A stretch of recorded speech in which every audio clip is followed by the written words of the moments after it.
실질적으로 이 약을 이렇게 바르든지 연고 같은 거 이렇게 바르면 효과를 보거든요.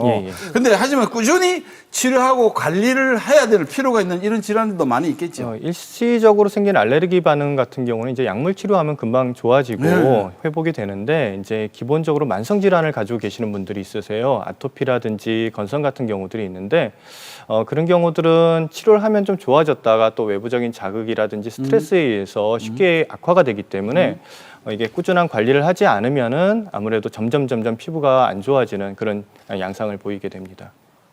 만성 피부 질환 하면은 정말 환자분들 너무 괴로우실 것 같은데 실제로 환자분들은 어떤 부분을 좀 힘들어 하시는가요? 아무래도 이게 이제 완치라는 개념이 없다 보니까 이런 것들을 굉장히 심리적으로 힘들어 하세요. 이게 계속해서 본인이 관리를 하셔야 되고 조금만 관리를 좀 소홀히 하게 되면은 염증이 또 생기고 그렇게 하다 보니까 이게 내가 이걸 언제까지 가지고 가야 되는지 그런 부분에 대해서 굉장히 힘들어 하시는 경우들도 굉장히 많고 두 번째로 피부 질환은 겉으로 보이는 부분이다 보니까 아무래도 이게 대인관계라든지 사회생활을 하실 때 위축을 느끼시는 분들이 굉장히 많습니다. 그래서 연구 결과에 따르면은 고혈압이나 당뇨 같은 이런 만성 질환들보다 오히려 아토피, 건선 같은 경우들이 우울증이라든지 우울감이 더 많다라는 연구 결과들도 있습니다. 아토피 질환은 나이에 따라서 이게 생기는 부위도 다르고 또 나이별로 증상도 좀 다르다고 들었거든요.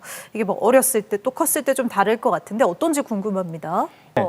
2세 미만에서는 조금 특이하게 나타납니다. 그래서 어머니들이 이제 그걸 보고 딱 오시는 경우들이 많은데 얼굴이라든지 이제 팔다리 같은 부위에 진물이 많이 나타나고 애기들도 계속 비비고 잠도 못 자고 이렇게 되다가 요 2세가 넘어가면서부터 점점 이제 국소적으로 생기기 시작해요. 그래서 팔 접히는 부위라든지 다리 접히는 부위 이런 부위에 생기기 시작하고 보통 이제 사춘기를 지나고 피선이 발달이 되고 피부가 좀 이제 발달이 되면서 보통 없어지게 되는데 일반적으로 7에서 80% 정도는 성인이 되면은 아토피는 소실되는 걸로 알려져 있습니다.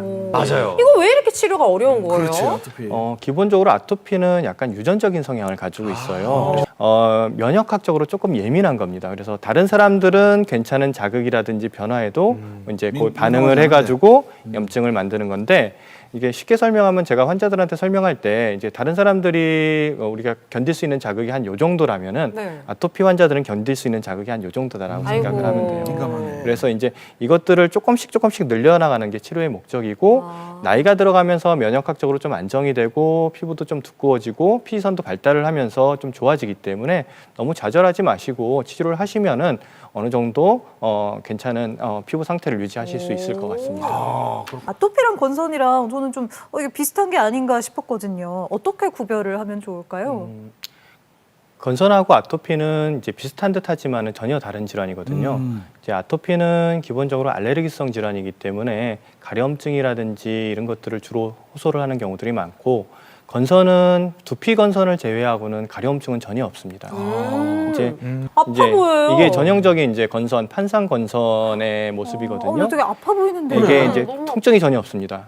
보기에만 굉장히 안 좋아요. 근데 이제 몸에 저런 게 생겼다고 생각을 하시면은 굉장한 스트레스겠어요. 스트레스죠. 네. 그래서 이제 치료를 하시는 게 추천이 되고, 근데 문제는 이게 면역학적 질환이다 보니까 좋아졌다가도 또 반복을 하고 좋아졌다가도 반복을 하고 하기 때문에 환자분들이 지치시는 경우들이 굉장히 많습니다.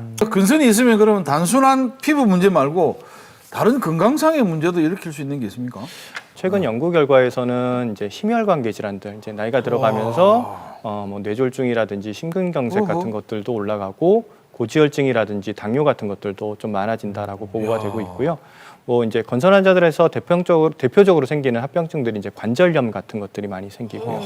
손발톱 모양이 조금 이상하게 변하기도 하고 합니다. 예방하고 피부 건강을 지키기 위해서는 어떻게 하는 게 좋습니까? 가장 기본이 되는 거는 자외선을 막아주는 게 기본이 됩니다. 맞습니다. 싫어하시겠지만은 그거를 바르는 것만으로도 노화를 막아줄 수 있고 뭐 장기적으로는 이제 피부암이라든지 이런 부분들도 차단을 해줄 수 있는 효과가 있기 때문에 특히나 자외선이 강한 여름철에는 꼭 자외선 차단제를 바르시는 게 도움이 되고요. 이제 아무래도 땀이라든지 분비물들이 많이 나오기 때문에 많이 씻으세요. 많이 씻다 보면은 이제 피부 보호막들이 자꾸 거쳐서 나가거든요. 그러면 또 외부적인 자극이라든지 이런 거에 굉장히 예민하게 생길 수가 있고 오히려 여름에 또 너무 많이 씻으셔서 건조 피부염을 호소하시면서 오시는 분들도 많습니다. 그래서 자꾸 씻으시는 거는 뭐 어쩔 수 없는데 씻고 나서 꼭 한 5분 이내에 피부가 촉촉할 때 보습제를 철저하게 발라주시는 것이 가장 중요합니다. 바디 미스트 이런 것도 괜찮은 거예요? 일단 미스트 같은 경우들은 이게 증발을 하면서 또 건조하게 만들 수가 있기 때문에 보습 성분이 충분한 보습제를 발라주시는 게 더 도움이 됩니다. 그래요?